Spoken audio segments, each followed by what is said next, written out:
नमस्कार, SBT news में आपका स्वागत है। पेश है 14 मार्च गुरुवार दोपहर 1:15 बजे राजस्थान की 15 बड़ी खबरें। इस न्यूज बुलेटिन के प्रायोजक हैं विनी केक एंड मोर। तो सबसे पहले एक नजर डालते हैं आज की हेडलाइंस पर। पेपर लीक को लेकर मुख्यमंत्री की एसआईटी के साथ अहम बैठक, अब तक की गई कार्यवाही का लिया फीडबैक। दिल्ली में किसान महापंचायत, मेरठ में किसान नजरबंद, राकेश टिकैत के बेटे को रोका तो हाईवे पर हुक्का चौपाल लगाई। पूर्व कैबिनेट मंत्री गायत्री प्रजापति के ठिकानों पर ईडी की रेड, लखनऊ, अमेठी और मुंबई के 17 जगहों पर छापेमारी। अर्शिव बारात करंट मामले में मंत्रियों का दौरा, लोकसभा स्पीकर और ऊर्जा मंत्री पीड़ित परिवारों से मिले और जोधपुर में काम पर लौटे वकील। और अब खबरें विस्तार से। जयपुर में मुख्यमंत्री भजनलाल शर्मा ने पेपर लीक को लेकर गठित एसआईटी टीम की बैठक ली। सीएमआर में हुई इस अहम बैठक में एसआईटी की ओर से अब तक की कार्यवाही और अनुसंधान गिरफ्तारियों को लेकर सीएम भजनलाल शर्मा को फीडबैक दिया गया है। मीटिंग में DGP U R Sahu, ADG SOG V K Singh सहित आला अधिकारी मौजूद रहे। उधर सीएम भजनलाल शर्मा ने आज शाम 5 बजे कैबिनेट की बैठक बुलाई है। सीएमओ में कैबिनेट की बैठक होगी। सरकार बनने के बाद ये कैबिनेट की दूसरी बैठक होगी। दिल्ली के रामलीला मैदान में आज किसानों की महापंचायत है। संयुक्त किसान मोर्चा ने महापंचायत बुलाई है। यूपी, हरियाणा और पंजाब से किसान रामलीला मैदान पहुंचने शुरू हो गए हैं। कई बड़े नेता और किसान कल रात ही पहुंच गए हैं। इस बीच नोएडा, गाजियाबाद में धारा 144 लगा दी गई है। गाजीपुर बॉर्डर पर 3 कंपनी तैनात की गई है। मेरठ में किसानों को नजरबंद किया गया है। यूपी में अखिलेश सरकार में पूर्व कैबिनेट मंत्री रहे गायत्री प्रजापति के घर और ठिकानों पर गुरुवार को ईडी ने छापा मारा। अमेठी के अलावा लखनऊ और मुंबई के 17 ठिकानों पर भी रेड जारी है। अमेठी के आवास विकास कॉलोनी और गंगागंज मोहल्ले में ईडी की छापेमारी चल रही है। जिस समय ईडी ने रेड की, गायत्री प्रजापति की पत्नी महाराजी देवी और छोटा बेटा अनुराग प्रजापति भी घर के अंदर मौजूद रहे। इसके अलावा गायत्री प्रजापति की महिला मित्र गुड्डा देवी के घर पर भी ईडी ने छापा मारा। महाशिवरात्रि पर कोटा के कुन्हाड़ी की काली बस्ती में करंट हादसे के बाद बुधवार रात को लोकसभा अध्यक्ष ओम बिरला और ऊर्जा मंत्री हीरालाल नागर काली बस्ती पहुंचे। स्पीकर बिरला और ऊर्जा मंत्री नागर ने मृतक बच्चों के घर पहुंचकर परिजनों का ढांढस बंधाया और कहा कि पीड़ा की इस घड़ी में हम आपके साथ हैं। उन्होंने घायल बच्चों के परिजनों से भी मुलाकात की। इस दौरान उन्होंने बस्ती में घूमकर बस्ती में से गुजर रही बिजली लाइनों को भी देखा। राजस्थान हाईकोर्ट और उसके अधीनस्थ कोर्ट में 3 दिन से हड़ताल पर चल रहे वकील आज से काम पर लौट आए। वकील बीकानेर में हाईकोर्ट की वर्चुअल बेंच के विरोध में हड़ताल पर थे। राजस्थान हाईकोर्ट एडवोकेट्स एसोसिएशन और Rajasthan high court lawyers association Jodhpur के आह्वान पर स्वैच्छिक कार्य बहिष्कार के निर्णय को बुधवार को स्थगित कर दिया गया। सभी वकील आज गुरुवार से न्यायिक कार्यों पर लौटे। जयपुर के रविंद्र मंच पर एक अनोखी कुरान प्रदर्शन के लिए लाई गई। कुरान करीब 10.5 फीट ऊंची और खोलने पर 17 फीट लंबी है। वजन 2.5 से 3 क्विंटल है। कुरान बनाने वाले मौलाना जमील कादरी चिश्ती टोंकी का दावा है कि ये दुनिया की सबसे बड़ी कुरान है। मंगलवार को रमजान के पहले रोजे पर टोंक से इस कुरान को रविंद्र मंच पर लाया गया।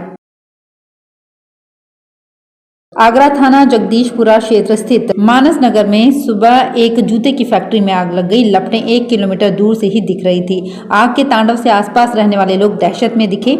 सूचना के बाद मौके पर पहुंची फायर ब्रिगेड की टीम ने घंटों मशक्कत के बाद आग पर काबू पा लिया।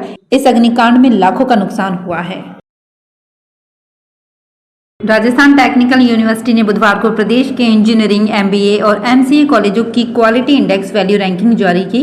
2023-24 एकेडमिक सेशन की रैंकिंग में जयपुर के कई कॉलेज जगह बनाने में कामयाब रहे। इंजीनियरिंग में एसकेआईटी ने 924 अंकों के साथ रैंकिंग में लगातार 7वें साल पहला स्थान प्राप्त किया। एमबीए श्रेणी में जयपुर से international school of informatics and management Jaipur 913 अंकों के साथ पहले पायदान पर रहा। इसी तरह एमसीए श्रेणी में SS Jain Subodh PG college Jaipur ने 961 अंकों के साथ पहले स्थान प्राप्त किया।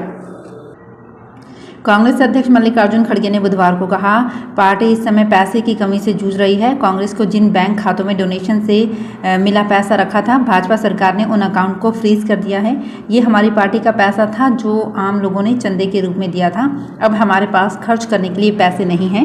कांग्रेस अध्यक्ष ने आगे कहा कि हमारे पार्टी के 4 बैंक अकाउंट बंद किए गए हैं। इसमें यूथ कांग्रेस, महिला कांग्रेस, दिल्ली कांग्रेस और एआईसीसी के अकाउंट शामिल हैं। पिछले 2 लोकसभा चुनाव में राजस्थान में भाजपा ने सभी 25 सीटों पर जीत हासिल की थी, लेकिन इस बार बीजेपी के लिए मिशन 25 की राह आसान दिखाई नहीं दे रही है। कांग्रेस की टिकट वितरण के बाद नए सियासी समीकरण और वागड़ मारवाड़ में गठबंधन की संभावनाओं के चलते बीजेपी को करीब 10 लोकसभा सीटों पर चुनौती मिलती हुई दिखाई दे रही है।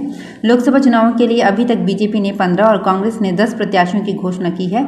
इसमें से 8 सीटों पर दोनों पार्टियों ने प्रत्याशी उतार दिए हैं। जो सियासी समीकरण इन सीटों पर बन रहे हैं उसने मुकाबले को रोचक बना दिया है।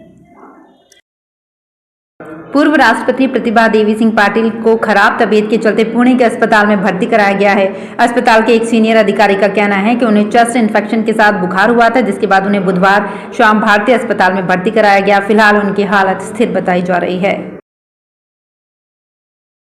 केंद्र सरकार ने जम्मू कश्मीर के जमात-ए-इस्लामी संगठन पर लगे बैनर पर पुनर्विचार के लिए अनलॉफुल एक्टिविटीज ट्रिब्यूनल का गठन किया है, जिसमें दिल्ली हाई कोर्ट के जज शामिल हैं। ये ट्रिब्यूनल तय करेगा कि इस संगठन को गैर कानूनी संगठन घोषित करने के लिए पर्याप्त सबूत है या नहीं। यूपी पुलिस भर्ती पेपर लीक मामले में एसटीएफ ने हरियाणा के जींद से एक आरोपी महेंद्र को अरेस्ट किया है। महेंद्र ने मेरठ के सॉल्वर गैंग सहित अन्य जिलों के सॉल्वर की मुलाकात दिल्ली पुलिस में तैनात हेड कांस्टेबल से कराई थी। 18 फरवरी को सेकंड शिफ्ट के पेपर को कैसे लीक करना है, इसकी पूरी प्लानिंग दिल्ली पुलिस के हेड कांस्टेबल विक्रम पहल ने की थी। विक्रम ने मानेसर के एक रिजॉर्ट में सॉल्वर और अभ्यर्थियों की बड़ी मीटिंग कराई थी। इसी रिजॉर्ट में 1000 से ज्यादा अभ्यर्थियों को पेपर पढ़कर सुनाया गया था। पेपर लीक मामले में अभिषेक शुक्ला, रवि अत्री गैंग का नाम भी सामने आया है। इसी गैंग ने कई राज्यों में यूपी पुलिस भर्ती का पेपर भी बेचा था। राजस्थान में लाइसेंस बनाने वाले और वाहन खरीदने वाले लोगों को अब 1 अप्रैल से स्मार्ट आरसी और लाइसेंस के लिए 200 रुपए नहीं देने होंगे। इनकी जगह अब लोगों को ईडीएल ईआरसी मिलेगी। आवेदक चाहे तो ई मित्र प्लस मशीन से प्लास्टिक कार्ड पर प्रिंट भी ले सकेगा। इसके लिए आरटीओ और डीटीओ ऑफिस में ई मित्र कियोस्क लगाए जाएंगे। ट्रायल के लिए परिवहन मुख्यालय में ई मित्र कियोस्क लगा दिया गया है। सादुलशहर डीटीओ कार्यालय में प्रायोगिक रूप से इसकी शुरुआत की गई है।